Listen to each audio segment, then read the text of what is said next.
esta segunda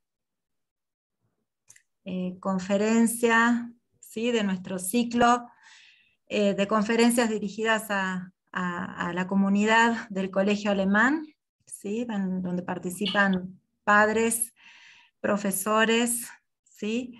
Agradezco a la dirección esta iniciativa del Departamento de Orientación y de la Dirección que se está llevando a cabo. Doy la bienvenida sobre todo a nuestro invitado, José Ramón Ubieto. Bienvenido a La Paz, Bolivia, y bienvenido al Colegio Alemán. Bueno, es realmente un gusto y un honor para nosotros que esta tarde o esta noche, para usted, nos acompañe bueno, aquí. Realmente estamos muy atentos a lo que usted tenga para contarnos acerca de todas las investigaciones que hace. Ahora lo voy a presentar en su recorrido y bueno, todos los aportes que usted ha hecho a la cuestión educativa y sobre todo a la cuestión de la adolescencia hoy, que es el tema que nos convoca. Un poco el impacto de esta pandemia en la adolescencia, que es la preocupación que hoy tenemos como comunidad. Así que bueno, hemos pasado momentos, yo le comentaba, le escribí una pequeña carta a José Ramón y le comentaba las vicisitudes que hemos pasado como comunidad, las familias del colegio en relación a la enfermedad y bueno, en relación a todas las dificultades que se han ido presentando y los desafíos que se han ido presentando, que hasta hoy les estamos dando la mejor respuesta que tenemos.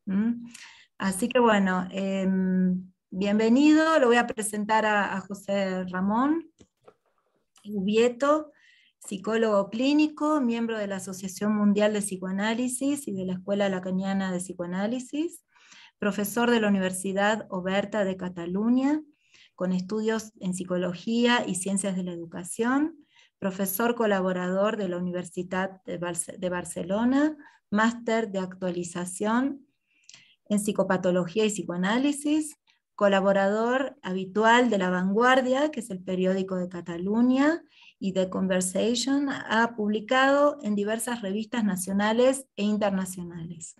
Autor de varias publicaciones, como El trabajo en red, usos posibles en educación, salud mental y servicios sociales, la construcción del caso en el trabajo en red, teoría y práctica, TDAH, hablar con el cuerpo, bullying, una falsa salida para los adolescentes, niños, niñas, infancias hiperactivas, hipersexualizadas, hiperconectadas, del padre al iPad, familias y redes en la era digital y el mundo post-COVID, entre la presencia y lo virtual, que es una publicación de este año de 2021. Así que bueno, José Ramón, bienvenido, y bueno, vamos a escucharte, y gracias a todos ustedes por su presencia. Veo que se ha conectado también la directora de primaria, Cecilia Merino. Muchas gracias, Cecilia, bienvenida. Muy bien, pues buenas tardes. Gracias, Susana, por tus palabras y gracias a ustedes también por la invitación. Es la tercera vez que estoy en Bolivia en estos últimos meses y la verdad nunca he pisado el país, así que vean el milagro que tenemos hoy en día, ¿no? Bueno, espero que un día podamos vernos cara a cara, pero de momento tenemos la pantalla, así que vamos a aprovechar las oportunidades que nos brinda también este encuentro. Quisiera empezar hablándoles en plural, porque hoy es verdad, y la pandemia nos lo ha recordado, por si se nos había olvidado, que es muy difícil ya hablar en singular en nuestra era, ¿no? Es difícil hablar de la familia, de la infancia, de la mujer, de la sexualidad, porque lo que nos encontramos es que hay infancias diversas, infancias también desiguales. Les voy a leer solo dos pequeñas manifestaciones de dos una muchacha y un muchacho que yo atiendo. En un caso se trata de una persona que atiendo en un servicio público, es una familia con dificultades. Me dice, es una niña de 12 años hablando de sus deberes escolares en la pandemia, de cómo ella trabaja el tema escolar. Dice, vivimos en una habitación mis hermanas, mi mamá y yo. Hacen ruido y no puedo trabajar. Además, no tengo datos para conectar. Bueno, esa es la realidad de una muchacha, Diriani, de 12 años en Barcelona. Y en la misma ciudad, un muchacho que atiende una consulta privada de una familia con más recursos, se llama Lluís, y dice, estamos fuera de Barcelona, en la casa que tenemos en la playa. Estamos más tranquilos, podemos salir al jardín donde tenemos una piscina. Fíjense cómo dos muchachos prácticamente de la misma edad van a tener una vivencia de la pandemia muy distinta, evidentemente, porque la desigualdad ya existía antes de la pandemia y la pandemia la ha agravado y la ha mantenido, evidentemente. Así que cuando hablamos del impacto de la pandemia en las infancias, en las adolescencias, tenemos que partir de ese punto de partida de que eso no ha afectado, evidentemente, a todos por igual. ¿Cómo les ha afectado? Podríamos introducir una segunda idea. Les ha afectado, en primer lugar, sobre todo si hablamos ahora más de infancia que de adolescencia, si empezamos por edades más tempranas, les ha afectado en cuanto que los niños y las niñas son, sobre todo, una placa sensible. Es decir, ellos reflejan los miedos adultos. Ha venido un monstruo con corona y mi papá se asustó. No podemos salir de casa. De esa manera me explica una niña de 6 años a través de una videoconferencia, justo al poco tiempo de producirse el primer encierro que tuvimos, me explica qué es lo que está ocurriendo, que ha venido un monstruo con corona, el rey coronavirus, y que su papá se asustó, que no pueden salir de la casa. Es decir, que el miedo que han sufrido los niños durante la pandemia ha sido en primer lugar el reflejo del miedo de los adultos, porque los adultos somos para ellos un poco el termómetro, si quieren, la referencia, el lugar en el cual ellos escuchan su propio miedo. Ese es en primer lugar, digamos, la manera en que ellos tienen esa vivencia. Y esos miedos, evidentemente, se encuentran también en toda una serie de temores diurnos, ¿no? Momentos de ansiedad, momentos de inquietud, que no se manifiestan probablemente de manera muy verbal, sobre todo cuando son más pequeños, pero sí lo pueden hacer bajo las formas de inquietud.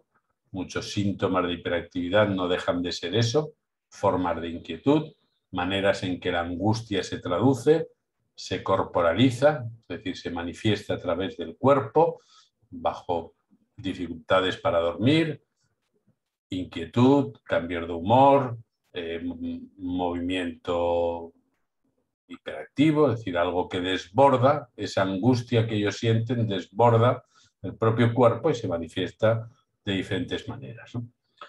Pero también en los sueños, ¿no? Durante la pandemia los niños también nos han explicado las dificultades con el sueño, que han sido constantes, repetidas, en las cuales podía haber pesadillas, podía haber insomnio, etc. ¿Qué es lo que hemos encontrado más, con más prevalencia? La pérdida de apetito, por ejemplo, la dificultad de concentración académica. Esta ha sido una dificultad que ustedes habrán notado y que en realidad es una dificultad que nos ha afectado a todos, a los adultos también. Ha habido muchos pacientes adultos que sobre todo en el inicio, los primeros meses de la pandemia, relataban dificultades para leer un texto, incluso un texto fácil, ¿no? Para concentrarse en cualquier tarea que requiriese una atención, porque la atención es algo que se pierde rápidamente cuando la angustia nos atrapa. La atención es algo que requiere siempre una cierta tranquilidad. Cuando esa tranquilidad no existe, la atención está demasiado concentrada en el fenómeno de la angustia y por tanto la perdemos. Las conductas, como les decía, perturbadoras, sean de hiperactividad, sean de mal humor, etc. Los dolores corporales, dolor de barriga, dolor de cabeza, toda esa sintomatología que recoge estos estados de angustia, de ansiedad y también el afecto depresivo son fenómenos que hemos ido observando a lo largo de la pandemia. Y también está la tristeza. La tristeza ha sido otro de los afectos que hemos sentido todos y que, por supuesto, los niños y los adolescentes han tenido muy presentes. Que la tristeza, ahora comentaban ustedes que había algunas familias que habían sufrido varias pérdidas, ¿no? La tristeza, sobre todo para los niños, es un afecto que está vinculado a pérdidas cercanas, ¿no? Pérdidas de familiares, pérdidas de amigos, de conocidos. Tengo miedo que mi abuelo se muera porque respira muy mal. Esta es una frase que me dice una niña de 9 años, que ha oído toser al abuelo. Y ella ha escuchado también que este virus tiene complicaciones respiratorias. Entonces ella está un poco angustiada porque piensa que el abuelo que tose probablemente tenga dificultades de salud, ¿no? La tristeza es el afecto que señala ese punto de pérdida que los niños captan a través sobre todo de los adultos, pero que les devuelve a ellos ese afecto también de la tristeza. ¿Dónde han encontrado alivio frente a todo este vendaval, a todo este tsunami que les ha invadido a ellos también? ¿Dónde han encontrado un poco de alivio? Bueno, sin duda en las pantallas. Las pantallas que muchas veces, y sobre todo ante las pandemias, siempre estábamos un poco quejándonos del tiempo que pasan en las pantallas, y que es cierto que pasan mucho tiempo en las pantallas, pero vamos ahora a ver por un momento la otra parte, ¿no? Y la otra parte es que las pantallas que son omnipresentes, no solo para ellos, sino para ellos y para todos los adultos, ¿eh? Les explicaré una anécdota de este verano. Pasé unos días en una isla cercana, en Menorca, y una señora me explicaba que ella tiene una casa en la playa y a las 6 de la mañana, que apenas había salido el sol, ya había media docena de instagramers en la cala buscando la roca para hacerse la fotografía que luego iban a colgar en la red y que millones de seguidores darían su like, y que al día siguiente una parte de estos seguidores estarían encontrando un billete para ir a ese lugar a hacerse ellos mismos la misma selfie que su influencer. Quiere decir que la pasión por mirar y ser mirados no es algo exclusivo de los niños y de los adolescentes. Todos estamos tocados por esa pasión. Cuando nosotros hicimos la investigación que antes mencionaba Susana, que publicamos con el título del padre al iPad, para marcar ese desplazamiento de la referencia del padre, que es la que seguramente a todos los que estamos aquí nos ayudó a crecer, digamos, nos socializamos con esa referencia. Ahora tenemos también una competencia que es el padre electrónico, si quieren, el iPad, ¿no? Es esta otra versión del padre que para los niños es muy importante, ¿no? Entonces, esa omnipresencia en las pantallas, que ya digo que es para todos, para los niños en la pandemia también ha supuesto una cierta ayuda. Tenemos que contemplar también esa perspectiva de cómo han encontrado a través de las pantallas la posibilidad de continuar, por un lado, la formación, la escolarización, pero también los vínculos, también el ocio que no podían hacer en la calle, los contactos que no podían realizar, ¿no? Como explicaba una paciente adolescente, que decía que ella podía pasar 5 horas por la noche conectada con sus amigas a través de FaceTime, una de las aplicaciones que permite esto. Y yo le preguntaba extrañado, ¿y qué hacéis 5 horas conectadas? Dice, bueno, de todo, nos duchamos, cenamos, ponemos una serie, es decir, que era como una especie de sala, sustituían, digamos, el parque, el banco del parque donde normalmente están charlando, por una sala virtual de FaceTime, donde durante un rato veían un capítulo de una serie, después una se iba a duchar, la otra cenaba, la otra hacía no sé qué, y así iban entrando y saliendo y les pasaba el tiempo. Entonces, hay que tomar en cuenta entonces que eso ha sido también para ellos una manera también de seguir en contacto. Después hablaremos un poquito más de las pantallas y de otras cosas que quizá no son tan positivas. Para añadir también otro elemento que ha supuesto la pandemia en términos de salud mental y en términos de malestar psíquico, tenemos también que destacar la violencia intrafamiliar, que siempre es un aspecto que queda un poco velado, porque no son asuntos que aparezcan siempre a la luz pública, ¿no?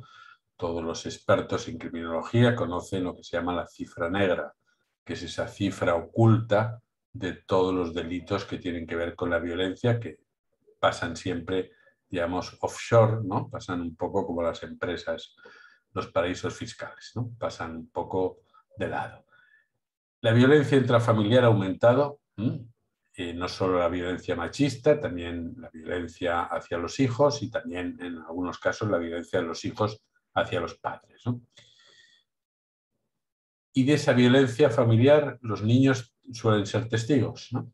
A mí me gustaría, dice un muchacho de 6 años, cuando grita y pega a mi mamá, que se cayeran todas las paredes y que todos lo vieran. Es una declaración que me hace un muchacho de 6 años para explicarme el drama que él vive en la casa cuando el padre le pega a la madre, ¿no? Le gustaría que se cayeran todas las paredes y que lo viera todo el mundo, porque la violencia tiene siempre este carácter oculto y ese carácter silencioso, ¿no? Que es algo del orden de esa pulsión silenciosa que decía Freud, eso que pasa, digamos, por debajo, pero que tiene un peso y una huella psicológica para los niños y niñas muy importante. ¿De qué depende el daño que los niños y adolescentes hayan podido sufrir? ¿Qué variables podríamos tomar en cuenta para ver si cada uno ha podido tener un mayor o un menor impacto? Bueno, en primer lugar, evidentemente una variable es el estado en el que estos niños estaban antes, ¿no? La deprivación y el desamparo anterior. No es lo mismo los niños que han sufrido la pandemia a partir de una situación, vamos a decir, normalizada, una situación familiar en la cual no había conflictividad, en la cual las cosas más o menos iban bien, que aquellos niños que ya venían de situaciones de privación, situaciones de abandono, situaciones de negligencia, situaciones de conflicto, ¿no? Esa es una variable a tener muy presente, ¿no? Otra variable, evidentemente, es una variable tan básica como tener o no las necesidades cubiertas. Ahora mismo estamos observando algo que ya todos los estudios sobre todas las pandemias y epidemias anteriores siempre nos indican, que es que cuando termina la crisis sanitaria empieza de verdad la crisis social. Los efectos sociales de una crisis sanitaria no se ven al principio estamos en el periodo de emergencia, se ven sobre todo al final, cuando empieza la cosa sanitaria, digamos, a tranquilizarse. Vemos, por ejemplo, los desahucios, las personas que han perdido ya la casa porque ya no la pueden pagar, porque ya las ayudas no llegan para más, porque han perdido el trabajo, porque han perdido sus medios y sus recursos laborales, ¿no? Ahora en España lo estamos viviendo y muchos países, porque hemos pasado un momento de recesión económica y de un coste que para unas familias será importante. Otra variable del impacto psicológico de la pandemia, sin duda también, es el clima familiar y la violencia que pueda haber dentro de esa familia. Una familia con una presencia de violencia tiene un impacto infinitamente superior, ¿no? El problema de las separaciones nunca es la separación en sí. El problema de las separaciones para los niños y las niñas es siempre el nivel de violencia que implica, porque los niños tienen una resiliencia suficiente como para aceptar una separación de los padres, pero les es mucho más difícil aceptar una situación de violencia, de tensión, porque ellos no pueden responder a eso. Eso es algo que les sobrepasa y que por tanto la contemplan con impotencia y con todos los perjuicios que puede tener en términos de culpabilidad, etc. Otra variable del impacto, evidentemente, es la red social. Si esa familia tiene o no elementos de apoyo, tiene familia extensa, tiene amigos, tiene instituciones, gente que le puede ayudar, si la escuela misma le puede ayudar, etc. La ausencia de enfermedades. Ha habido familias muy afectadas por la COVID, con pérdidas de salud, de vida, pero a veces también de salud, porque no solo la COVID nos ha dejado muchos fallecidos, también nos está dejando muchas secuelas, y algunas secuelas son largas y duraderas, neurológicas y de otro tipo, ¿no? Y una última variable importante es si tienen acceso o no estas familias y estos niños a prestaciones sociales, atención psicológica, ¿no? ¿Qué tipo de ayudas van a poder recibir? Es un elemento importante si pensamos en términos de recuperarse.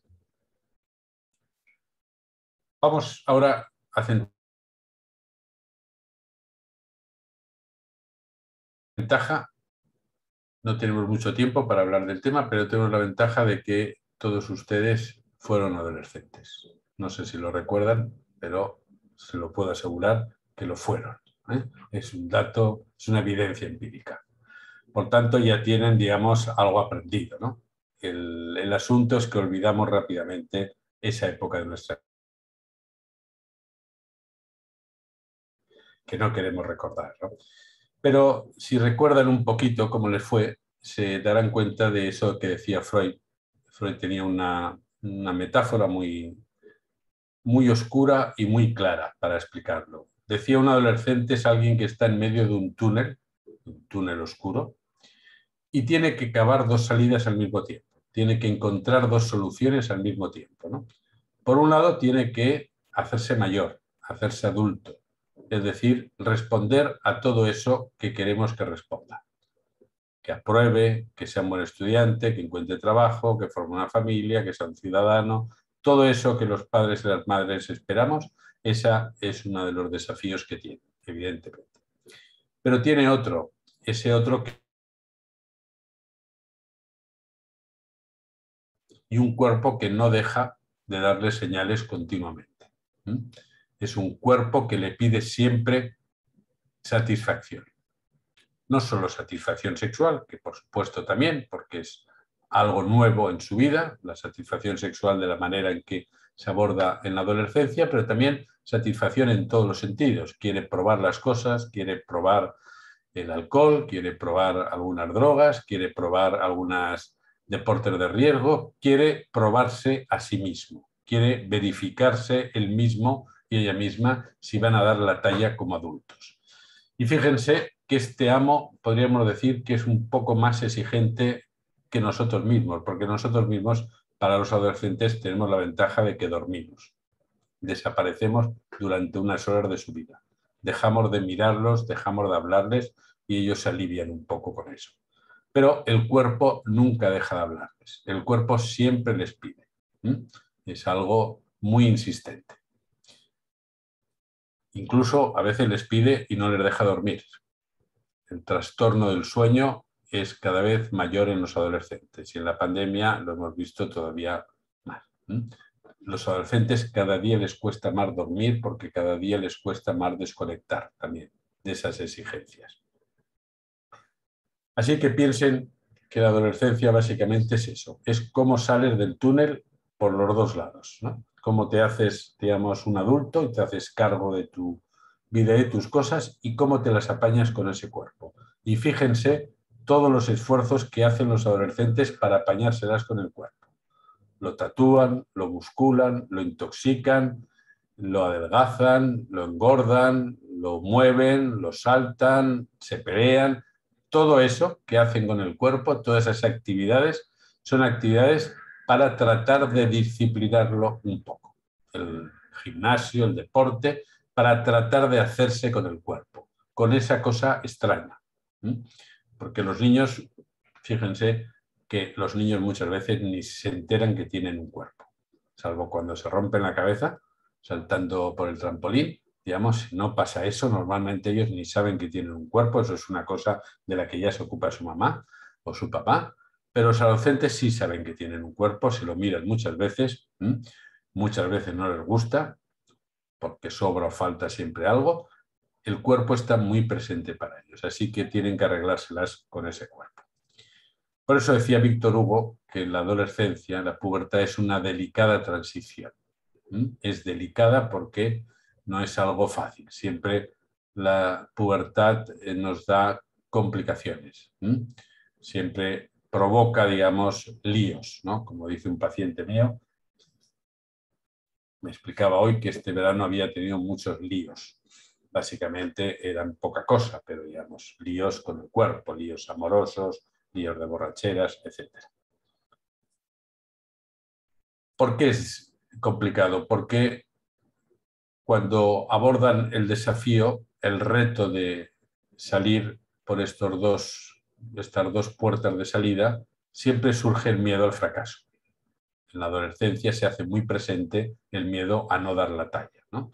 El miedo a no ser bastante decidido en la vida, el miedo a no cumplir con los ideales que uno tiene o con los que los demás tienen para él, ese miedo, digamos, a no encontrar pareja, por ejemplo, a no arreglárselas en el asunto sexual, a no arreglárselas en su trabajo, en sus estudios. Es decir, el miedo al fracaso es algo muy presente en la adolescencia, hasta el punto que sabemos que en nuestro país, por ejemplo, cada vez más los jóvenes, cuando terminan la carrera, antes de ponerse a trabajar, se van un año al extranjero a hacer cualquier cosa. Pueden trabajar de au pair, pueden aprender inglés, cualquier cosa. En realidad es una moratoria que se dan muchos de ellos para ver si se hacen bastante mayores, si son bastante adultos como para empezar a plantearse seriamente lo de ponerse a trabajar. Entonces van un poco procrastinando y retrasando ese momento porque tienen un cierto miedo a abordarlo, cosa que no ocurría, por ejemplo, en mi generación, en la cual terminabas de trabajar, de estudiar y ya te podías a trabajar. Ahora necesitan un tiempo un poco más largo. Por eso se alargan los máster, se alargan los Erasmus, esos nuevos ritos de iniciación, esos nuevos ritos de paso que necesitan separarse un poco de unos padres que, a diferencia de los nuestros, probablemente han sido mucho más protectores y han estado mucho más presentes en sus vidas. Por supuesto que en todo este tránsito de los adolescentes nunca faltan obstáculos. Y podemos encontrar 3 obstáculos principales. Hay uno que tiene que ver con lo que podríamos decir el parasitismo. Son aquellos adolescentes que recurren a un objeto que los parasita, como si fuera un virus que se inocula, que suelen ser los consumos. Ese objeto es un objeto de consumo. Pueden ser estos chicos que se pasan la vida con las pantallas, o se pasan la vida con la marihuana, o se pasan la vida con el alcohol, es decir, que toman un objeto para que ese objeto los parasite y les sirva un poco de calma y los entretenga durante un tiempo. Es un uso del objeto para mantenerse un poco en forma. Hay muchos chicos y chicas, por ejemplo, que necesitan hoy fumarse un porro para poder dormir, para poder tranquilizarse. Esa es una forma de atravesar ese túnel complicado. Otra forma es la de quedarse quietos, que es la inhibición. Son esos otros adolescentes que a veces nos preocupan menos porque no consumen, no se meten en demasiados líos, pero sin embargo son inhibidos. Les falta decisión, incluso les puede faltar ánimo, tienen un tono bajo, digamos, en sus vidas, ¿no? Y finalmente hay otro obstáculo con otra salida fallida, para decirlo así, otra forma de salir fallida, que es la violencia. Es quizá la más destructiva de estas, ¿no?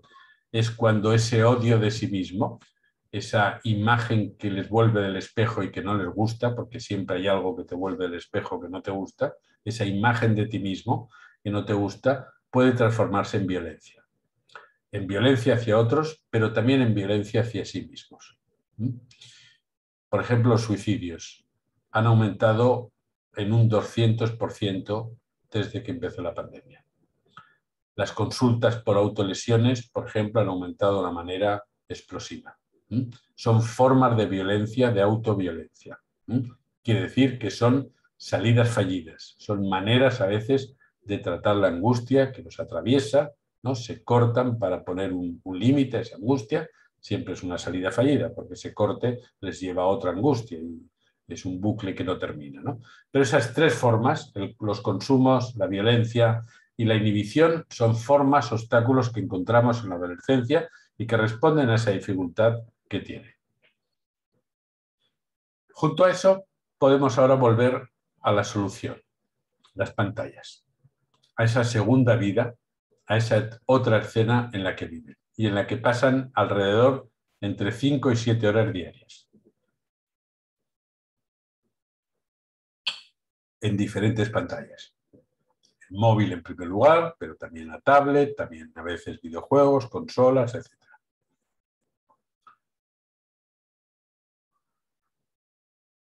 Y las pantallas es una realidad. No hay que tomarlo como si se tratase de objetos, no son juguetes. Hay que entender que la pantalla para los adolescentes no es un juguete, no es un objeto, es una realidad. Es decir, es un lugar en el que viven. Y no solo un lugar en el que viven, sino un lugar en donde encuentran reconocimiento, donde ellos buscan los likes, los seguidores, los amigos, buscan tener un lugar, buscan una inscripción. Todos nosotros buscamos la inscripción como profesores, como terapeutas, como padres de familia, como empresarios, como lo que sea. Ha sido nuestra manera de inscribirnos en una comunidad, ha sido a partir de un trabajo, por ejemplo, de un vínculo social, etc. Para los adolescentes hoy, la realidad digital es una manera de encontrar esa inscripción. Hay muchos TikTokers, muchos influencers, muchos YouTubers, muchos chicos que les gustaría hacer todo eso, porque para ellos tiene, ya digo, mucho más que un entretenimiento. Tiene un lugar de inscripción social. Y aparte de eso, evidentemente, encuentran una satisfacción en la propia escena, en el propio juego, en el propio contacto, en el propio vínculo. Así que cuando contemplemos el uso de las pantallas, no lo veamos solo en términos deficitarios, el aspecto deficitario más importante que nosotros descubrimos en esa investigación es no tanto los contenidos, no si ven porno, si ven violencia, lo más importante son las horas que pasan allá, la libido que absorbe la pantalla, es decir, la energía que ellos dedican a la pantalla, porque eso les priva de otras muchas cosas. Por ejemplo, muchos chicos que son grandes lectores, que se han leído toda la saga de Harry Potter, llegan a los 13, 14 años y dejan de leer. Pasan de leer libros de 500 páginas a de repente no coger ya más ningún libro porque han descubierto que ya en el Insta, en el TikTok, está prácticamente toda la vida. Dejan muchas veces también de hacer deporte, reducen las horas de sueño. Estas pérdidas que tienen que ver con la concentración de la libido en la pantalla es lo más importante y es lo que más nos debería preocupar sobre el uso de las pantallas. No tanto, digo, los contenidos, que por supuesto ven porno, que por supuesto hay situaciones de violencia, pero lo más preocupante en estos momentos es cómo la pantalla puede acabar siendo, digamos, la única escena de vida para estos muchachos, ¿no? Y eso debería hacernos pensar en cómo plantear otras cosas. ¿Cuál es la buena noticia para que no se me depriman? La buena noticia es que los adolescentes no son adictos a las pantallas. Nosotros en la investigación no hablamos de adictos, hablamos de amantes del objeto, que es distinto. Porque una adicción, como la propia palabra indica, adicción quiere decir sin palabras. Una adicción es cuando nosotros nos tomamos una droga y no necesitamos a nadie más. Estamos nosotros y la droga y tenemos la satisfacción. La botella es nuestra pareja más fiel, o la heroína, o la cocaína, o lo que sea. Es una relación con el objeto directa, sin mediación. No nos hace falta ni público ni nadie. Pero fíjense que los adolescentes, cuando están con las pantallas, necesitan a los otros. Necesitan constantemente a los otros. Así que no nos sirve hablar de adicción. Tenemos que hablar de amantes. Son amantes de las pantallas. El amor, ya saben ustedes que no siempre trae buenas noticias, ¿no? El amor a veces es alienante. Entonces hay un efecto de alienación también del amor, pero es distinto de la adicción. Lo tenemos que pensar en otros términos. Ellos, los adolescentes, no conocen la fórmula contactless. Eso ha dado muchos problemas en la pandemia, sobre todo cuando las autoridades querían evitar el contagio y ellos estaban siempre pegados, porque ellos no pueden funcionar como las tarjetas de crédito que las pagas sin contacto. Ellos necesitan el contacto continuamente, necesitan estar siempre con el otro, necesitan socializarse, y eso es una buena noticia porque nos permite pensar que ese amor a las pantallas puede también generar vínculos, y genera vínculos y no los deja en una situación de aislamiento. Por supuesto que me dirán que ustedes conocen casos, sí, pero yo les diré que estadísticamente los casos que se consideran que son adicciones graves no pasan de un 5%. El resto no son adicciones, son, digamos, el tiempo, ¿no? Y en las pantallas, ya como les decía antes, encuentran influencers. Los padres y las madres tenemos ahora ya una competencia, que son los influencers. Porque los padres y las madres son los influencers naturales, pero tenemos más éxito con los niños, ¿no? Para los niños seguimos siendo los influencers, para los adolescentes cada vez menos. Y ese es otro tema a tratar, cómo seguir siendo interlocutores válidos para los adolescentes. Probablemente tendremos que cambiar, digamos, algunas maneras de hacer si queremos seguir siendo sus influencers.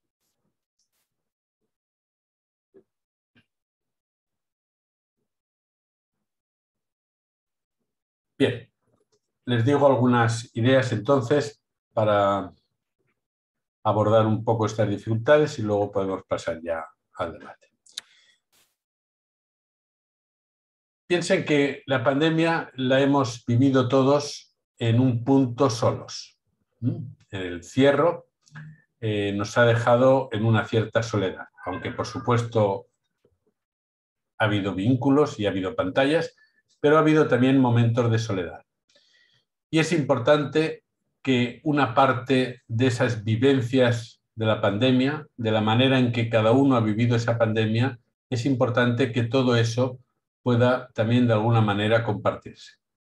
Entonces, una recomendación que yo hago y que la he practicado también, estoy practicando, es organizar pequeños grupos de conversación. Cuando digo pequeños me refiero no a una clase, sino a 8, 10 personas. Yo lo estoy trabajando, por ejemplo, con toda una serie de profesionales de la ciudad de Barcelona, del ayuntamiento, profesionales de la intervención social que se han visto en situaciones muy complicadas, con familias con muchas dificultades. Entonces, hacemos grupos de conversación sobre cuál ha sido la vivencia que ellos han tenido de la pandemia y, sobre todo, cuáles son los temores que tienen sobre el futuro. Esas son las dos preguntas que yo les hago. ¿Cómo han vivido ellos? ¿Qué sentimientos han tenido? ¿Cuáles han sido las pérdidas? Y para cada uno son distintas. Para uno ha sido la pérdida de libertad, para otro ha sido la pérdida de salud, en fin, cada uno tiene... Pero compartir algo de eso, poner alguna palabra a todos esos afectos que se han ido produciendo a lo largo de la pandemia, tiene un cierto efecto apaciguador. Y sobre todo también poner palabras a los temores que hay sobre el futuro, porque sigue habiendo muchos temores, temores sobre recuperar los vínculos, recuperar los contactos, recuperar las cosas perdidas.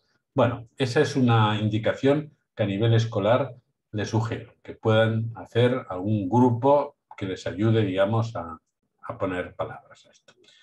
Después, a nivel escolar, también creo que es bueno que se vaya incorporando en el currículum algo de el trabajo sobre la propia COVID, porque no es algo que va a desaparecer fácilmente, es algo que nos va a acompañar durante tiempo. Fíjense que en estos momentos solo el 16% de la población mundial está vacunada. Quiere decir que nos quedan 3, 4 años, seguro, hasta que podamos hablar, si es que mientras tanto no pasa nada extraño, de una vacunación amplia. O sea, que nos queda un tiempo largo todavía, vamos a seguir viviendo con la COVID, ¿no? Entonces, creo que es bueno que eso también lo incorporemos como formación y como información y como contenidos, ¿no? Y después, un tema también importante es cómo recuperar los vínculos perdidos. Nosotros ahora, por ejemplo, estamos detectando en los adolescentes que hay algunos que tienen muchas dificultades para volver al sistema escolar. Cuando se ha producido una separación, un distanciamiento, hay algunos chicos y chicas que tienen dificultades para reintegrarse, para volver a la normalidad. eran chicos ya que, por supuesto, tenían dificultades antes, pero ese momento, ese intervalo de ruptura hace que el retorno sea más complicado. Y tenemos que inventar fórmulas para poderles animar a que vuelvan, porque han encontrado un cierto refugio en su habitación. Han encontrado, sobre todo aquellos que tienen una vivencia hostil del medio, que se sentían, por ejemplo, acosados o que tenían algo, eran muy susceptibles, tenían alguna idea sobre perjuicios que podían tener. Estos chicos no tienen, digamos, muchos motivos para volver, digamos, no están demasiado estimulados. Y aquí se puede producir, digamos, toda una serie de esto que los japoneses llaman los hikikomori, ¿no? Este fenómeno que en Japón tiene un amplio desarrollo, que en nuestro país no, evidentemente, pero son estas reclusiones domiciliarias durante tiempo. No hay que desdeñar el efecto que produce cuando alguien ha dejado un tiempo de incorporarse. Si pensamos en estrategias a nivel familiar, evidentemente estas sesiones que hacemos con los chicos también las podemos hacer con las familias, porque las familias también ellos mismos han sufrido el impacto de esta pandemia, ¿no? Entonces, ese poder hablar también con cierta tranquilidad sobre esas vivencias, poderlas compartir, es algo que seguramente nos va a ayudar. Y sobre todo, con las familias es muy importante pensar en el futuro de la educación, porque la educación está cambiando ya. Y la pandemia va a dejar cambios, algunos importantes. En el libro que yo he publicado ahora, que se llama El mundo post-COVID, entre la presencia y lo virtual, planteo los cambios que ya se están viendo en relación al teletrabajo, a la telesalud, a la teleeducación. Es decir, vamos hacia una fórmula híbrida, cada vez más, en todos los ámbitos. El trabajo ya no funcionará como ha funcionado hasta ahora. No sabemos exactamente cuál será la composición, ¿no? Google, por ejemplo, creyó que podía hacer que todos sus trabajadores se quedasen en casa y con eso se ahorraban mucha logística, se ahorraban muchos alquileres. Entonces soñó con que el teletrabajo sería la solución a partir de ahora. Luego descubrió algo que ya sabíamos, y es que cuando la gente está aislada en casa se deprime. Come mucho, se engorda y entra en una fase depresiva y produce menos. Eso se llama burnout, la sensación de quemado profesional. Cuando trabajas solo no tienes el de al lado para comentarle una dificultad y a lo mejor el comentario del otro te saca del impasse, ¿no? Esas conversaciones a veces de pasillo que hacemos son conversaciones que pueden ayudarle a uno a salir de un impasse. Cuando uno está en casa solo, eso no ocurre. Con lo cual, estas grandes empresas se han dado cuenta que dejar a los trabajadores en casa solos les perjudica la productividad. Entonces, digamos, se han vuelto a las oficinas y están encontrando una fórmula, a ver cuál es la fórmula adecuada, 3, 2, 4, 1, la que sea.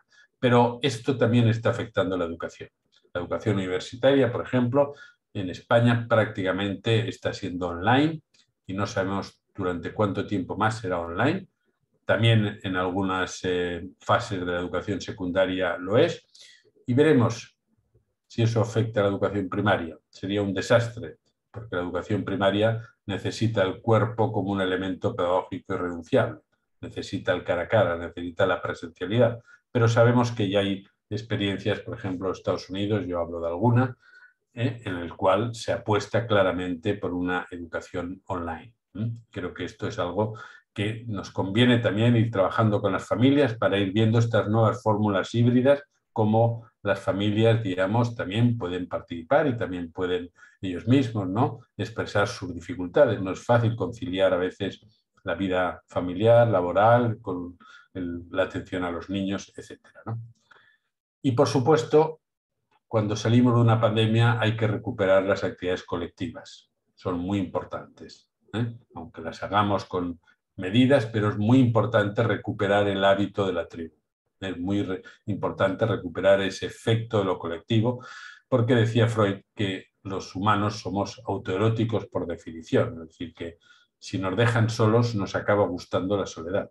Entonces, para no caer un poco en esa pendiente del autoerotismo, conviene ir recuperando todos estos afectos grupales y estas prácticas grupales.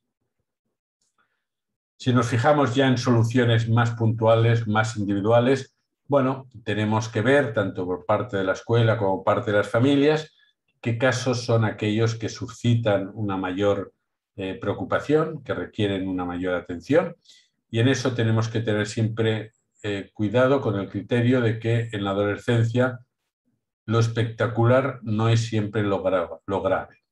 En la adolescencia hay cosas muy espectaculares que no son muy graves y hay cosas muy graves que no tienen nada de espectacular.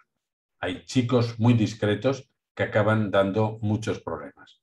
Y hay chicos muy ruidosos que en realidad no pasa de ahí. Mucho ruido y pocas nueces, ¿no? Si se fijan, por ejemplo, les pongo un ejemplo extremo, pero para que lo tengan presente. Si se fijan, por ejemplo, la mayoría de serial killers, de estos muchachos, perdón, serial school killers, ¿no? Estos chicos que han provocado asesinatos en institutos, la mayoría de ellos eran chicos muy discretos, de los cuales casi nadie sabía nada, hasta el momento en que pasan al acto. Es decir, que hay que poner el foco no solo en los chicos que arman follón, sino también en aquellos que a veces en su discreción, digamos, se oculta una problemática más grave, ¿no? Tenemos que trabajar en base a criterios de detección, de ver qué chicos necesitan más ayuda y también sin olvidar esta dimensión grupal, que es una dimensión también importante a la hora de trabajar los duelos, esas pérdidas, esas situaciones. Pérdidas no me refiero solo a pérdidas de vida, sino pérdidas de salud, pérdidas económicas. Bueno, los grupos de conversación tienen también un aspecto terapéutico. Bien, voy a detenerme aquí para que podamos pasar también a la conversación y pueda saber qué les interesa de lo que les he contado y qué otras cosas, digamos, podemos charlar. Muchas gracias por su atención. Muchas gracias. Sí, la verdad que qué recorrido, gracias José Ramón, súper interesante. Aparte de estas investigaciones que están realizando, imagino con un grupo de personas, ¿no? Realmente nos pone alertas y nos da bastantes luces como para pensar y ver a qué estar atentos. Intuitivamente comenzamos a tener conversaciones justamente entre profesores, tal como lo estás planteando. Así que bueno, creo que es un poco el camino, ¿no? Tratar de ofertar estos espacios donde pueda circular la palabra, ¿no? Que este acontecimiento no pase de largo, ¿no? Sino que realmente en esta vuelta, porque justo comentarte que estamos retornando a lo semipresencial, y todos estamos aprendiendo de eso. Las familias, los profesores, bueno, todo el colegio está aprendiendo de esto, realmente cómo recibir y cómo recibirnos, en el sentido de cómo pensar este retorno con este cuidado. Así que es muy oportuna tu intervención, para que nosotros también como adultos estemos atentos a lo que sucede, ¿no? Agudizar la oreja y poder estar escuchando estos chicos silenciosos o estos chicos ruidosos, ¿no? Y esto que puede estar sucediendo como, con aquellos que formamos parte de esta comunidad, ¿no? Claro, piensen Bueno, que en realidad este es un escenario inédito para todos. exacto. Nadie ha vivido nunca una cosa así. Es la primera vez en la historia de la humanidad en la que podemos tener la sensación de ser un sujeto colectivo, porque esto que nos ha ocurrido aquí les ha ocurrido en Japón, en Alaska, en Chile, en Tegucigalpa y en todas partes, ¿no? Entonces es un escenario inédito, es algo que no se han vivido epidemias, evidentemente ha habido muchas, ¿no? Y solo ya en el siglo XXI, por ejemplo, ya ha habido 4 o 5 importantes, ¿no? Casi todas en el continente asiático, pero siempre han sido focalizadas, ¿no? Pero esta es una experiencia única, inédita, y por tanto tenemos que ser modestos y humildes respecto a las salidas, porque ni sabemos bien cómo manejarnos, ni por supuesto a estas alturas tenemos muchas certezas. Los científicos no tienen muchas, no saben bien esto de la vacuna cómo funciona, esto del virus cómo funciona, si habrá nuevas variantes, es decir, que tenemos que convivir con un nivel alto de incertidumbre y lo tendremos que hacer durante mucho tiempo, ¿no? Pero tenemos un pequeño truco, ¿no?, que nos enseñó el psicoanalista Jacques Lacan, ¿no? Y es que cuando uno tiene tantas incertidumbres, solo tiene una certeza, que es la de su acto. Las únicas certezas que podemos tener en estos momentos es aquellas que nos dan lo que nosotros hacemos. Es ese tirar para adelante, digamos, ese no renunciar a los proyectos, aunque tengamos que modificarlos, tengamos que limitarlos, pero no quedarnos, digamos, atrapados en la nostalgia de un tiempo que ya no volverá. No volveremos al momento antes. Esto no es un paréntesis. No es como cuando uno escribe un artículo, hace un paréntesis y continúa. No hay ningún paréntesis aquí. Esto es una disrupción, es un cambio en nuestras vidas, ¿no? Por tanto, no nos van a llegar grandes certezas, ni de la ciencia, ojalá, pero de momento no parece, y de la política, desgraciadamente menos, ¿no? Así que las certezas las tendremos en aquello que nosotros hacemos, ¿no?, en los actos que hacemos, en los proyectos que ponemos en marcha. Entonces, no nos quedemos detenidos mucho tiempo porque eso irá en nuestra contra. Bien, interesante. Bueno, vamos a abrir el espacio de las preguntas. Así que bienvenidos los comentarios o las preguntas que puedan surgir. Buenas tardes, realmente muy agradecida de ser parte de este grupo que está en esta exposición. Muchas gracias por compartir tan buenos datos para nosotros los padres. Y tengo una pregunta, y es, ¿cómo recomienda trabajar en un adolescente en la motivación académica? Después de 5 horas a veces o 4 horas en la pantalla, nuestros hijos sienten no sé, esa falta de motivación de seguir al frente de su nueva realidad. Bueno, no es una pregunta fácil de contestar, ¿no? Le podría poner ejemplos de pacientes, ¿no? Y la decepción para los estudiantes que ha supuesto la pantalla, ¿no?, la educación online. Recién, antes de conectarme, he atendido a una joven que acaba de terminar su grado universitario de 4 años, ¿no? Y empezó con mucha motivación, ¿no?, un grado de publicidad y marketing, y durante los 2 primeros años fue presencial y los 2 últimos años han sido online. Así que le cayó todo el ánimo, porque no era lo mismo ir cada día a la universidad, encontrarse a los amigos, poder interaccionar con los profesores, que tener que estar en la casa, en la cual, digamos, uno se despista más fácilmente y no tiene además esa motivación que tienen todos los estudiantes, ¿no?, del contacto, ¿no? Me decía una vez un muchacho, dice, oye, no es cierto eso que dicen de que yo no voy al colegio. Yo voy todos los días al colegio, lo que no voy es a clase. Pero al colegio sí, porque en el colegio está la vida, están los amigos, los compañeros, ¿no? Entonces, claro, entiendo esa decepción, ¿no? Entiendo la dificultad de sostener una motivación cuando las cosas, digamos, se mantienen online, ¿no? Por eso les decía que hay que poder recuperar lo antes posible el encuentro, la presencialidad, porque ahí se genera un vínculo que la pantalla es difícil que genere. Ha habido clases, chicos que me explicaban, en la cual solo la profesora estaba atenta. Todos los demás chicos estaban haciendo cualquier otra cosa menos atender a la pantalla, ¿no? Dentro de esa dificultad, mire, hubo un estudio en Norteamérica que decía que el mayor predictor de éxito escolar y de motivación no era ni que los padres fueran catedráticos de universidad, ni que tuvieran una casa con jardín, ni que tuviera 5 ordenadores, ni ninguna de esas cosas. El predictor más importante del éxito académico era que la familia cenase junta. Y parece raro, pero tiene una explicación, ¿no? Y es que compartir... Perdón, Erika Fernández, gracias.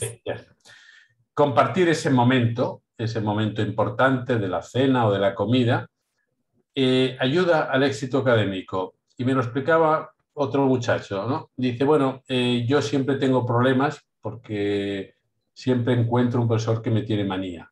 Y entonces era una constante. Siempre tenía un profesor con manía, desde P3, digamos, desde párvulos hasta... Y entonces un buen día, hablándolo con los padres ahí en la comida, empezaron cada uno de los padres a explicarle también los profesores que le habían tenido manía a cada uno de ellos. Entonces hicieron una serie sobre la manía de los profesores. Dedicaron varias comidas al asunto, ¿no? Eso le ayudó a este chico a entender algunas de las cosas de qué quería decir que le tenía manía, ¿no? Cuál era su propia reacción también ante el profesor. Quiero decir que esos espacios de convivencia familiar y de poder hablar de algunas cosas tiene una repercusión directa después en la motivación académica. Esa es una manera de abordarlo. Poder compartir es una manera distendida, sin pantallas. Hay familias que comen y cada uno tiene una pantalla cuando come. Eso es un problema. Yo siempre les aconsejo a los padres cuando me preguntan sobre este tema de las pantallas, digo, bueno, si usted consigue comer sin pantallas, para empezar, no está nada mal.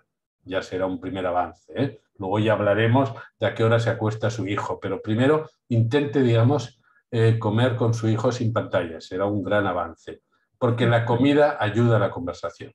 Esto es un clásico, ¿no? Todo el mundo lo sabe, que la comida, digamos, ayuda a la conversación. Así que ese es un primer consejo, ¿no? Otro consejo es, bueno, la motivación también depende de la motivación que ellos ven en los propios padres, ¿no? A veces los padres se quejan de que los niños no leen. Yo recuerdo un padre que venía muy quejoso de que su niño no leía nunca, ¿no? A pesar de que él siempre le decía que tenía que leer mucho. Yo le pregunté al padre, ¿y usted qué lee? Dice, yo no leo nada. A veces el periódico deportivo, digamos, ¿no? Entonces le dije, ¿y usted qué cree que entiende su hijo? ¿Lo que usted le dice o lo que usted hace? Porque lo que decía también el psicoanalista Jacques Lacan, lo que hacemos sabe lo que somos. Es decir, que los chicos no se fijan en lo que les decimos, se fijan en lo que hacemos. Si uno está muy obsesionado en que su hijo sea ingeniero, pero el hijo, como le ocurrió a otro paciente, veía que su padre había dejado la carrera de ingeniería al segundo año y se ganaba muy bien la vida, digamos, como comercial, porque era un hombre con mucha habilidad para vender, el hijo no acababa nunca de conseguir, digamos, el resultado académico, porque había una contradicción muy grande entre el ideal que el padre le proponía y la manera en que él realmente se ganaba la vida, ¿no? Así que cuando hay una disonancia cognitiva de ese tipo, normalmente los hijos acaban pensando. Es decir, que una manera de motivar académicamente también es que uno realmente quiera saber, tenga curiosidad, ¿no? Transmita algo del deseo de saber. Eso es algo que los chicos, digamos, captan, más que los sermones. Los sermones en la adolescencia no se los recomiendo mucho, no suelen ayudar mucho. Le recomiendo más bien otra fórmula que es la del testimonio. Es mejor que usted les explique lo mal que le fue con su pareja cuando tenía 17 años, que no le pegue un sermón sobre lo malos que son los chicos, que no sé qué, porque su hija lo de los malos que son los chicos ya lo sabe. ¿Cómo le fue a usted? Eso a lo mejor le ayuda más. Bueno, no sé si le he respondido bien. Muchísimas gracias. Gracias. Bueno, aprovecho de saludarla a Mirta, que es presidenta de la Asociación de Padres de Familia del colegio. ¿Sí? Bueno, Midori, estás con la mano levantada. Hola, buenas tardes, muchas gracias. Qué gusto y qué interesante oportunidad para disuadir, para enseñarnos y salir de airosos de este momento. Yo tengo dos cosas que, digamos, me han impactado y muchas de ellas las ha mencionado, pero sin embargo me queda la duda de un poco cómo tratarlas justamente con nuestros adolescentes, ¿no? Y yo le he llamado la rehumanización en estos tiempos virtuales, ¿no? Son nuestros adolescentes, han estado 2 años encerrados en una época donde hay pues una explosión hormonal, una explosión de emotiva, han estado encerrados durante un tiempo en el que el proceso de socialización es para mí por lo menos súper importante, ¿no? Entonces, ahora que estamos como volviendo poco a poco al contacto, digamos, era mi pregunta, ¿cómo aconseja? Yo lo llamaba rehumanizar, ¿no? Porque yo veía con mucha gracia, hablábamos con unas mamás del colegio el otro día y decía, sí, es que el primer chico de mi hija ha sido en pandemia y se han hecho novios por el chat, ¿no? O por el celular. Entonces, esas cosas obviamente en nuestro chip no entran, no se registran. Entonces, yo tengo no sé si es el temor de que esta vuelta, digamos, que si bien es paulatina, los chicos yo los veo como perdidos justamente en esta reubicarse, digamos, en esta socialización. Esa era mi primera pregunta. No sé si tengo una más, no sé si quiere responderla o paso a la siguiente. A la siguiente. La otra es más un tema de la adecuación a la tecnología, que también ha sido un proceso bien duro para todos, ¿no? Y yo que estoy en el rubro de recursos humanos, estaba en una muy, muy seria discusión el otro día porque había una discusión de, bueno, nosotros no contratamos más gente de 40, ¿no? Había una consultora que decía, no, nosotros ya arriba de 40 vetados. Yo decía, Dios mío, yo tengo 47, ¿no? Entonces decía, Dios mío, a ver, ¿qué ha pasado? ¿Por qué estamos en eso? No, es que los de 47, los de 40 para arriba están negados a la tecnología, no quieren aprender, va a ser muy difícil incorporarlos, etcétera, etcétera, etcétera, que me parecen son prejuicios un poco fuertes, ¿no? Porque evidentemente poner a todo el mundo en este saco es complicado. Sin embargo, bueno, yo estaba en mi defensa vehemente, no solo por mi situación personal, sino porque me parecía un prejuicio muy fuerte, pero también hemos visto, ¿no? Que evidentemente en estos 2 años han habido, en este caso, profesores dentro del colegio que definitivamente les ha costado mucho y algunos no han podido, creo, superar el tema de la adecuación a las tecnologías, ¿no? Y en este caso, ¿qué se hace? O sea, y tengo también colegas de trabajo, a mí misma me ha pasado esto de aprender a manejar Zoom, Meet, esto y todas las plataformas, etcétera, ha sido un reto personal. Y ahí mi pregunta es, o sea, ¿realmente podemos dar por desahuciados aquellos grupos de personas que no quieren, no sé si no quieren, no pueden, o realmente estamos con otro chip respecto a la tecnología que se va a quedar? Además, usted mismo lo ha dicho, es una realidad, o sea, esto ya no es un paso para atrás, ¿no? Esas son mis 2 preguntas. Muchas gracias. Muy bien, muchas gracias, Midori. Bueno, he visto también en el chat que hay otras preguntas, así que voy a tratar entonces de responder un poco. Perdón, José, antes Sí. de que continúe, quiero también dar la bienvenida, que no lo pude hacer antes porque estaba ocupado, al director general del colegio, Volker Stendamengel. Así que bueno, gracias, director, por estar aquí presente, ¿sí? en la charla. Con mucho gusto, gracias. Muy bien. Ahora sí, José. Vale, voy a intentar. La rehumanización es una palabra fuerte, ¿no? Yo creo que yo no me preocuparía en exceso por el futuro en ese sentido, porque los adolescentes no les queda otra que encontrar la salida. Quiero decir que lo han pasado mal porque ellos son animales de contacto, ¿no? Y se han visto, digamos, en esa situación, y por eso estamos viendo ahora algunos síntomas de trastornos alimentarios, síntomas de autolesiones, ¿no? Síntomas, en algunos casos, de reclusión. Quiere decir que no le quito ningún valor, digamos, al sufrimiento que ha habido, pero al mismo tiempo yo confío en que ellos van a encontrar, digamos, las fórmulas, ¿no? Porque la ilusión de la virtualidad es una ilusión. Estos días leía, por ejemplo, cómo cada vez hay más celebrities, TikToker, Instagramer, que renuncian a serlo, porque se han dado cuenta que esa burbuja en la que ellos vivían, ¿no? Esa manera de recrear los vínculos a través, digamos, de la virtualidad, ha terminado por engullirlas a ellas mismas, ¿no? Sea bajo la forma de los haters, es decir, todas estas personas que les odian y que continuamente les persiguen en la red, o bajo sea la forma de la obsolencia de la vanidad, ¿no? De ese efecto efímero que provoca, digamos, el reconocimiento, ¿no? Así que para los adolescentes el contacto va a seguir siendo necesario y encontrarán, digamos, la fórmula. Lo que ocurre es que, como usted bien dice, será una fórmula distinta a la nuestra. Será una fórmula, ya lo era antes y ahora lo seguirá siendo, más híbrida. Nosotros lo de tomar copas o celebrar un cumpleaños por pantalla nos tienen que apretar mucho para hacerlo, ¿eh? Y en contarle la gracia, yo francamente les diré que no se la encuentro, en lo de hacer un cumpleaños por pantalla. Pero los adolescentes sí que le encuentran alguna más que nosotros a eso, ¿no?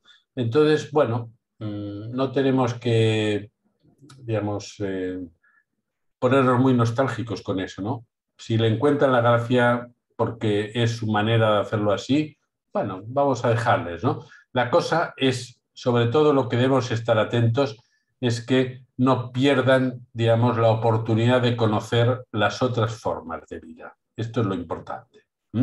Que ellos luego encuentren, digamos, sistemas virtuales que para nosotros no tienen interés, pero para ellos no tienen. Es lógico, es un cambio generacional. No tenemos que esperar que ellos hagan como nosotros, ¿no? Pero sí que es bueno que sepan que hay otras maneras, ¿no? Y que nosotros les ayudemos a eso. Eso conecta, digamos, con otra cuestión que había sobre otros temas que había, y luego le contesto la última pregunta, de la recreación de la tecnología. Pero había otros temas también relacionados con las tecnologías en el chat. Por ejemplo, ¿en qué momento les dejamos el móvil, ¿no? Esa es la pregunta del millón. Y por supuesto no tiene una respuesta exacta, matemática. No hay una edad concreta. Yo siempre les digo a los padres cuando me hacen esta pregunta, ¿usted les dejaría la llave de su casa a sus hijos? Porque más o menos es parecido. Es decir, si usted no confía en su hijo para dejarle la llave de su casa, a lo mejor no le conviene confiar para dejarle un smartphone con conexión ilimitada. Porque usted no confía que su hijo mantenga, digamos, la casa en orden o que no deje entrar a personas, etc. Bueno, piense que un smartphone también le da una posibilidad de dejar entrar a mucha gente, desde sufrir abusos, compartir fotos, digamos, sexuales, que luego tienen otros usos, en fin, hay gastarse dinero en las apuestas online. Es decir, que un smartphone es como abrir tu casa.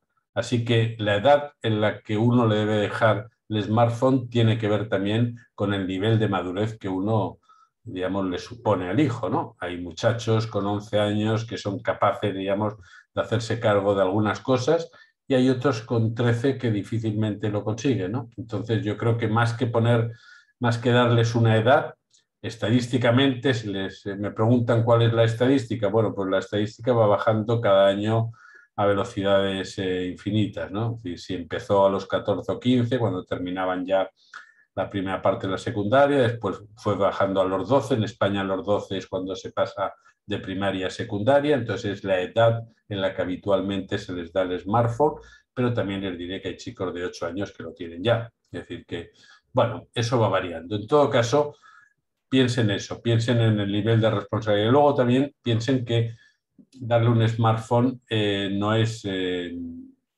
dejarles todo de un día para otro. Es decir, se le puede dejar de muchas maneras. Se le puede dejar con conexión, sin conexión, con control parental, sin control. Es decir, que eso lo tienen que regular ustedes a partir, digamos, de la confianza en la que tienen.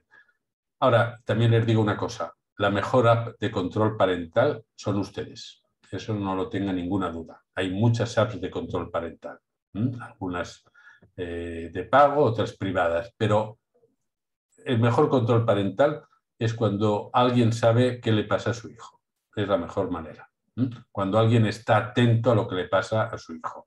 No solo si ha aprobado matemáticas o no solo si tiene una nota en la agenda, sino también qué le pasa. Es decir, si está inquieto, si está nervioso, si ha tenido un lío en el colegio, si ha tenido un lío con su chica, con su chico, con lo que sea. Estar atento a eso es realmente control en el sentido de apoyo, en el buen sentido de la palabra.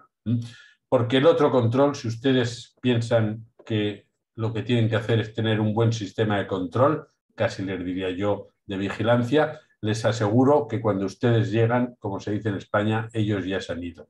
Me lo explicaba muy bien una muchacha, dice, tengo 3 cuentas de Instagram. Tengo la oficial, que esa sabemos que la tengo yo y mi familia. Tengo una segunda, que yo sé que mi familia sabe que la tengo, y ya pongo cosas que yo sé que ellos van a ver, aunque ellos piensan que yo no lo sé. Y luego tengo la de verdad, que es la tercera. Así que cuando ustedes ya piensan que ya han llegado al control, ellos ya han buscado otra cosa.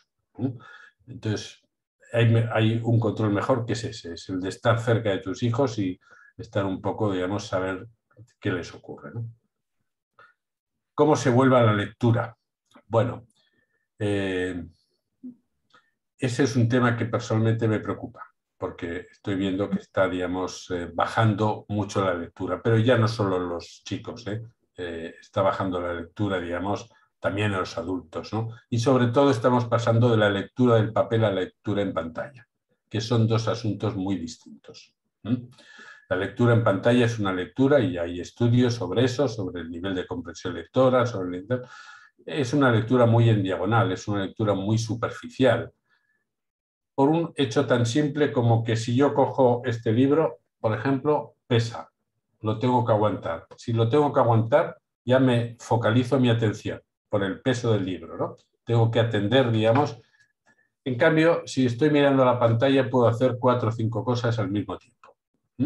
Eso hace que la lectura en pantalla sea una lectura cada vez menos reflexiva.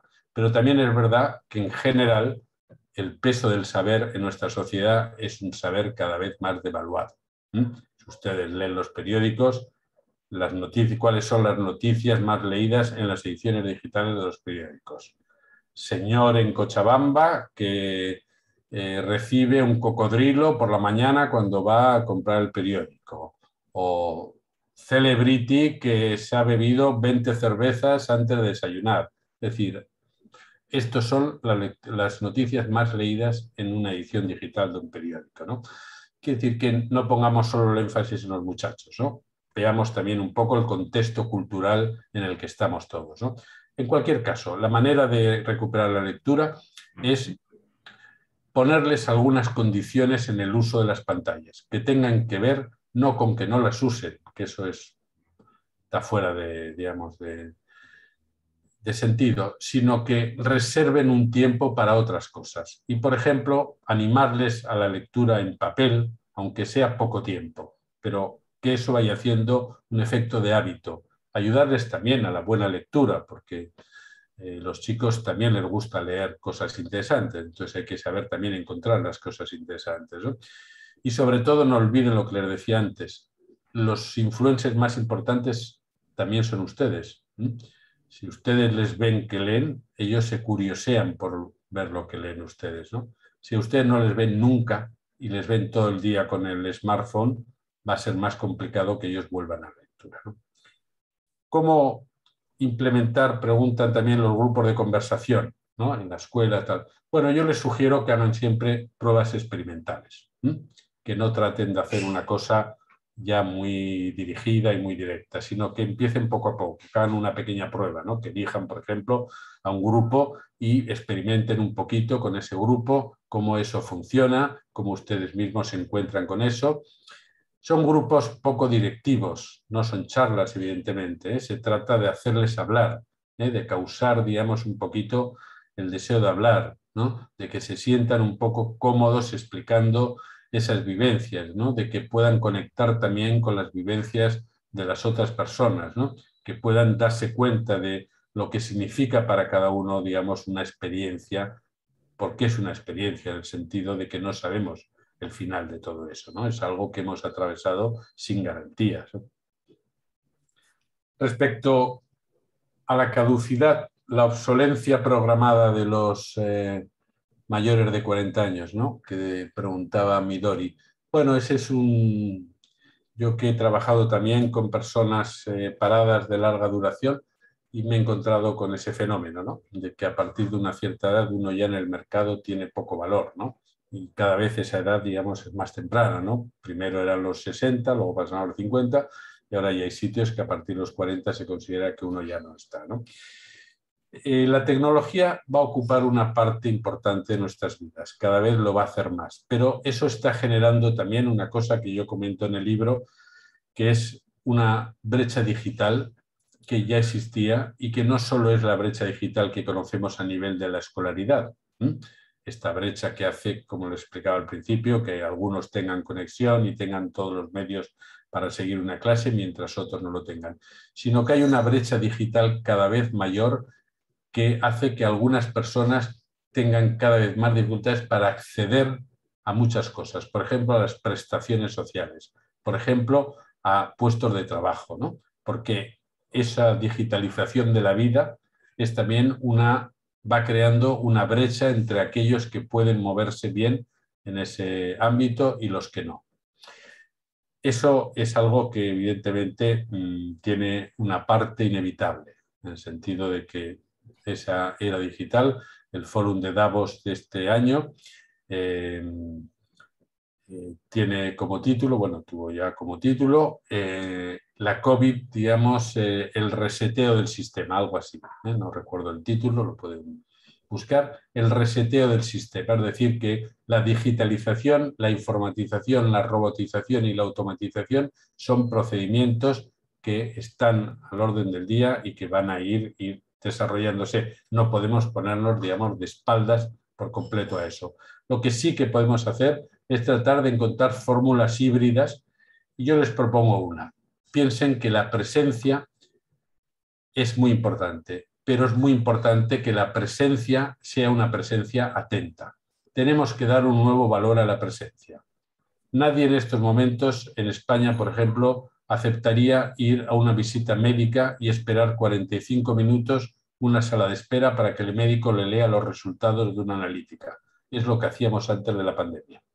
Ahora nadie lo aceptaría, porque todo el mundo diría, oiga, envíeme el resultado por internet, ¿para qué me hace venir aquí a esperar 45 minutos? ¿No? ¿Eso qué quiere decir? Quiere decir que la presencia debe articularse a la atención y no es seguro que eso siempre sea así. Los adolescentes nos lo explican muy bien cuando les preguntamos, pero bueno, ¿tú no hablas con tus padres? ¿No están tus padres? Y dicen, sí, claro, pero están en sus cosas, están en otra cosa. La presencia no es la presencia física, no es solo estar, requiere atención, requiere estar por lo que estamos, como se dice, ¿no? Entonces, incluir la atención en la presencia es algo que todos debemos tener más presente porque además se convertirá en una exigencia. Los estudiantes universitarios no quieren que un profesor les pase las diapositivas. Quieren que esa presencia sea algo más, transmita algo del deseo por enseñar, añada un plus. Y ustedes como profesores y como padres van también a verse cada vez exigidos en ese sentido, en el sentido de que su presencia deberá incluir la atención, porque la atención es un fenómeno en el que actualmente tenemos muchos problemas. Vivimos en la economía de la atención, es decir, la atención se ha convertido en el negocio, la industria tecnológica vive de nuestra atención, del tiempo de conexión que le dedicamos. Entonces se trata de cómo pasamos de la economía de la atención a la presencia atenta, es decir, cómo logramos interesar a nuestros hijos y a nuestros alumnos bajo esa forma de presencia. Entonces yo creo que ese es el gran desafío que tenemos. No tanto criticar lo virtual ni pretender que lo virtual desaparezca, que eso no será así, sino encontrar una fórmula híbrida entre la virtual y la presencia. Pero esa fórmula requiere la atención. Hay una autora que es un personaje muy interesante, que era Simone Weil, una mujer mística que falleció hace ya muchos años, en los años 40, creo que fue, o finales de los 40, Esta mujer, que empezó como activista obrera y terminó como una mística, tiene algunos textos que le recomiendo como docentes interesantes sobre la atención. Ella lo relacionaba con la oración porque era una persona creyente, pero independientemente de las cuestiones religiosas, ella hace una reflexión muy interesante sobre la atención y ella dice que la atención no es poner los codos en la mesa, no es quedarse ahí rígido, sino la atención es poner el deseo en lo que haces. Y creo que esa indicación es muy importante para la crianza de los hijos y para la docencia. Poner el deseo en lo que haces. Me parece que esa es una apuesta que tenemos todos, ¿eh? ¿Cómo hacemos una presencia atenta? Creo que había Natalia, creo que quería. Sí, Natalia tiene una pregunta. Muchas gracias y agradezco realmente al colegio por esta oportunidad de tener estas charlas. Qué maravilla saber que estamos en un colegio maravilloso que está pendiente de los chicos, de las familias, de todos. Así que mil gracias. Ha sido una charla muy interesante, todo lo que usted nos ha dicho, señor Ubieto. Yo quisiera dar un poco la otra cara de la medalla. Usted ha planteado tal vez de personas que lo han buscado porque están ya desesperadas por tener contacto, por salir, por estar con gente, porque han tenido pérdidas, como usted ha dicho, de muchas diferentes clases, desde económicas hasta tal vez personas de la familia. Pero creo que también hay que ver que esta pandemia ha traído cosas positivas. Yo veo, por ejemplo, en mis hijos que se han unido muchísimo, se han vuelto realmente como la uña y la mugre, que me encanta ver que se apoyan, que comparten. Veo también que ellos mismos, los jóvenes, tenemos que tener fe en ellos, buscan soluciones y adaptación a cosas que solos se dan cuenta que no les hace bien. Por ejemplo, el estar todo el tiempo con una pantalla es algo que ellos mismos han regulado. Por ejemplo, la primera compra que nosotros hemos hecho online ha sido un libro, ¿no? Ir a lectura y buscar el libro que quería mi hija y ella ha empezado a leer muchísimo. Y creo que algo que también hay que tener presente es que los chicos tienen temor de estar con otras personas, ¿no? Ellos nos recomiendan mucho, mami, no te olvides el barbijo, papá, no te lo bajes hasta la nariz porque tiene que estar por encima.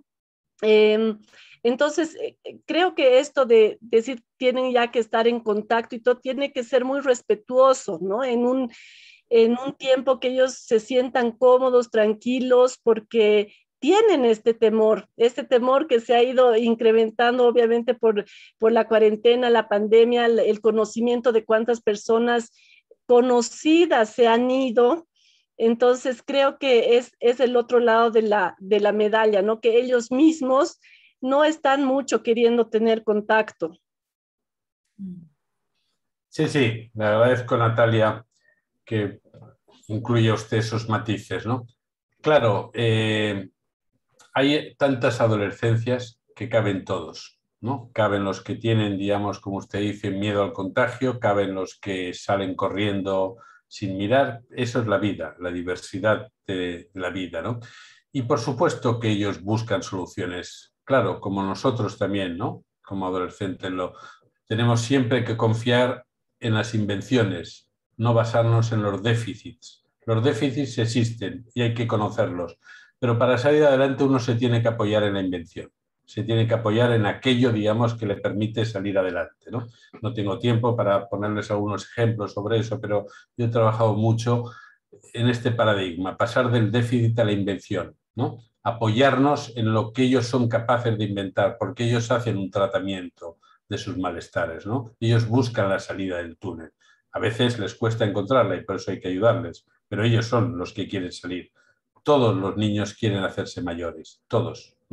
Todos tienen el presentimiento de que un día serán adultos y toda la educación consiste en ayudarles a realizar ese presentimiento.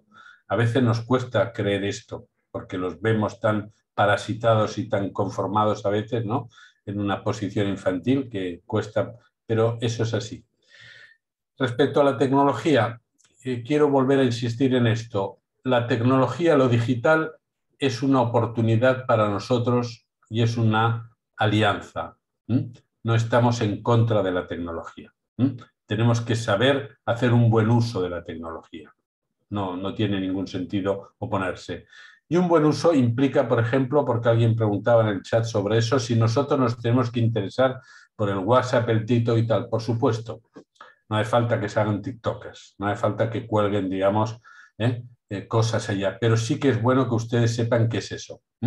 Incluso yo, por ejemplo, con los adolescentes me paso muchas sesiones hablando sobre eso. Les pregunto, me intereso por esas cosas, porque interesarme por eso les transmito un mensaje de que eso tiene un valor. Y eso tiene un valor. Ellos pasan el tiempo allá. Entonces, para poder tener alguna autoridad con ellos, primero debo interesarme por eso.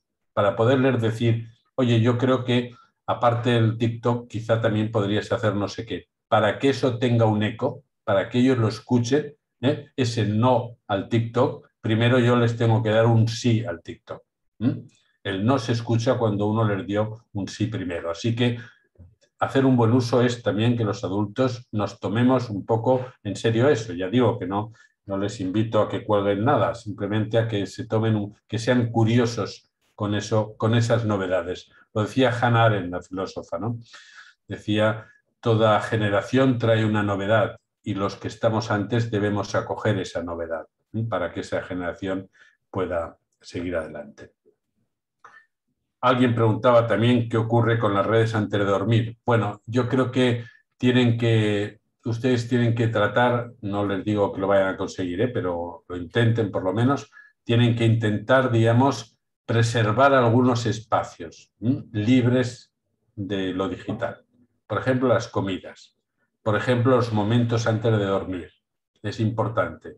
Es importante. El insomnio ha aumentado mucho en los adolescentes y una de las razones, no es la única, pero una es el consumo de pantallas antes de dormir. Es muy difícil conciliar el sueño cuando tienes una luz LED durante 2 horas antes de dormir. Es muy difícil, por una cuestión ya puramente fisiológica, ¿no? Así que todo lo que sea ayudarles a... Fíjense, el colegio Eton, el colegio de élite inglés, en un momento determinado decidió tomar la medida para los internos que tenía de retenerle los móviles antes de ir a dormir y dárselos por la mañana. Provocó un pequeño motín. Ese motín duró 24 horas, porque los chicos estaban encantados de no tener la esclavitud de tener que estar pendientes de si había una notificación, si había un mensaje, si tenían que responder.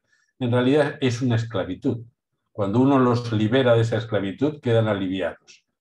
Así que ustedes los pueden liberar de alguna esclavitud durante al menos algunos momentos importantes como es la comida y el sueño. Por lo menos ahí sí.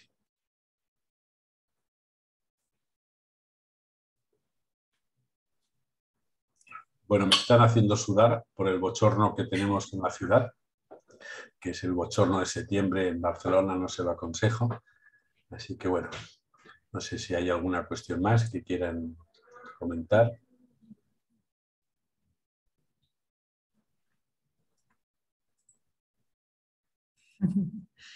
Bueno, todos los agradecimientos, José, en el chat. Bueno, yo me sumo a esos agradecimientos. Gracias por tus reflexiones y por en tus enseñanzas en esta tarde para nosotros. Realmente veo muchas caras con brillo en los ojos. Eso significa que bueno, nos quedaron muchas cosas por hacer y por trabajar y mucho deseo nos has transmitido en esta tarde, ¿sí? Ana María Grisi, la voy a invitar a ella a que, no sé si quiere hacer una pregunta, un comentario, pero también que pueda cerrar esta actividad. Bueno, estimado José Ramón, muchísimas gracias por su presencia. Realmente ha sido de gran valor. Yo siempre me anoto las frases que me gustan, igual que muchas personas acá. Y agradezco a los padres por haber estado masivamente en esta charla. También Y bueno, me voy a quedar con una de las primeras cosas que usted dijo, y no es que solamente lo haya atendido al principio, por si acaso, lo he atendido de principio a fin. Pero bueno, me han gustado muchas cosas de las que ha dicho, pero sobre todo la que nos deja más trabajo a nosotros como adultos, tanto como padres de familia, de niños y de adolescentes, como a docentes, directores. Y es esto lo que usted decía, que los adultos somos el lugar donde ellos escuchan su propio miedo. Y no es solamente el miedo el que escuchan, ¿verdad?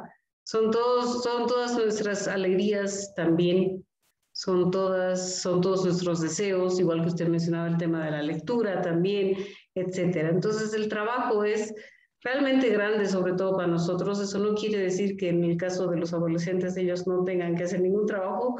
Me quedó muy claro el tema de los túneles, me parece evidentemente una imagen bastante sombría, pero absolutamente cierta. Y bueno, ¿no? Esa fundamentalmente es una de las tareas que tenemos, que las tenemos, pero es diferente cuando hacemos uso de la palabra, ¿no? El decir, que nos expliquen, que nos digan, pero claro, lo hacemos o no lo hacemos, pero ahí está, ¿no? El que alguien como usted nos pueda verbalizar todas estas cosas.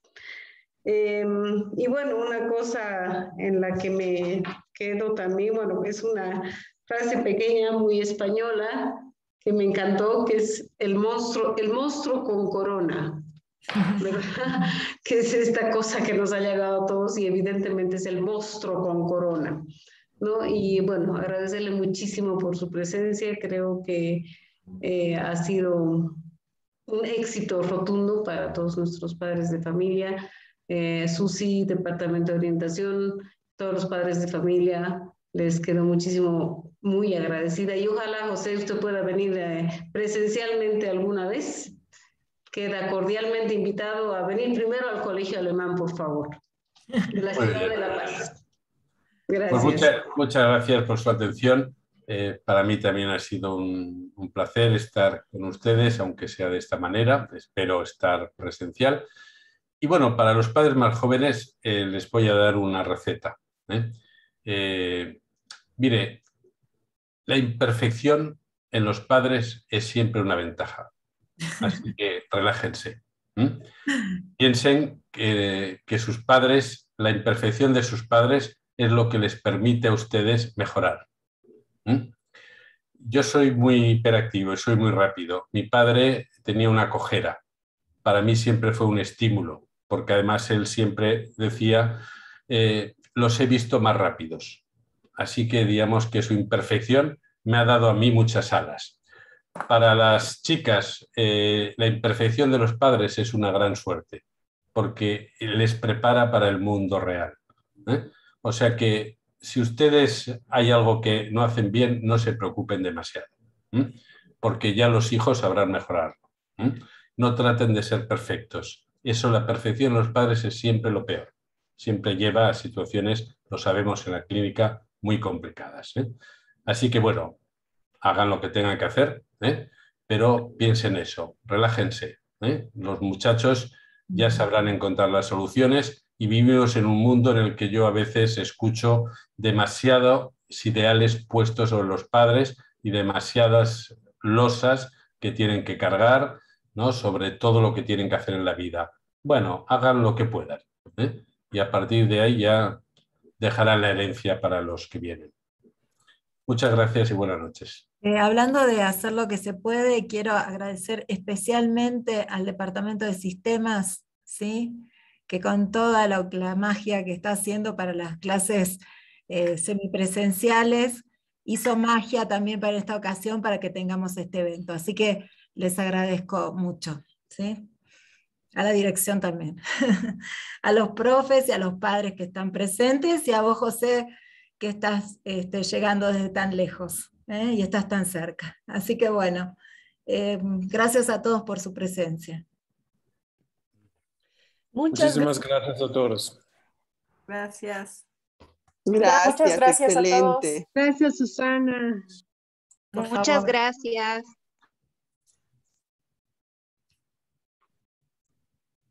Muchísimas gracias por todo. Buenas tardes.